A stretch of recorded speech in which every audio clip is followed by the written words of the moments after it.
Women in Tech, How to Succeed in 2022. I've done a lot of research on this topic and I'd love to share some interesting insights, including what is the number one reason that women do not get promoted. Before we jump into that, I'd like to show a breakdown by tech job for women candidates. Then I'd like to look at the tech industry outlook as a whole, because that is important for individual jobs.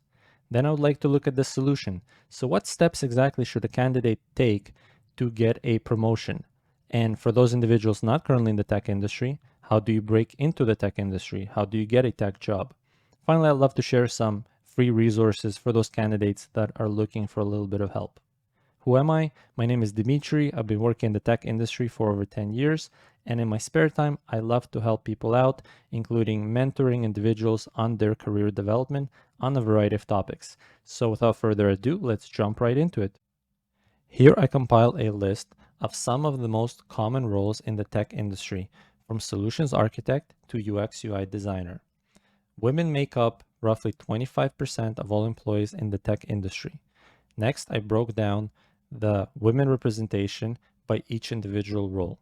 Now, before we analyze this data, I want to re-rank these roles based on the number of job openings, meaning what are the most lucrative roles to get into based on the number of job openings available. To do that, I looked at 10,000 tech job openings in Toronto. The reason I picked Toronto is because it is ranked as the #1 city for tech job growth, and it also happens to be my hometown. But this data should be representative of most large city centers. As you can see here, software developers account for 58% of all job openings in the tech industry, or roughly 5,800 jobs in this market, followed by QA analysts at 15% or 1,500 jobs, and then business analysts at 8% or roughly 800 jobs, and so on. So now let's re-rank these roles based on the number of job openings. So now we see software developers are at the top, followed by QA analysts and business analysts. So let's round off with the top 3. What I think this data tells us is that while there is a difference in women representation based on role, being higher, for example, in business analysts at 51% and UX UI designers at 53%, I don't necessarily think that you should pick your career role or job title based on gender. I think a better match is based on your skill set and your preference. Some people are more drawn towards technical roles. Some people are drawn to less technical roles. I think the best solution is probably to talk to individuals or friends or colleagues that are currently in this industry, working across different roles, and speak to them about their day-to-day job and see what is in alignment with your experience, your expertise, and ultimately your preference. Next, let's look at the tech industry outlook, which is characterized by a labor shortage, as demonstrated by some recent headlines. This means that if you're a candidate who has the right set of technical skills, you are in the prime position to get a high-paying job in the tech industry. Next, the tech industry going forward is also looking very positive, and IDC projects that the technology industry is on pace to exceed 5.3 trillion in 2022. After a speed bump of 2020, probably because of the pandemic, the industry is returning to its previous growth pattern of 5 to 6% growth year over year.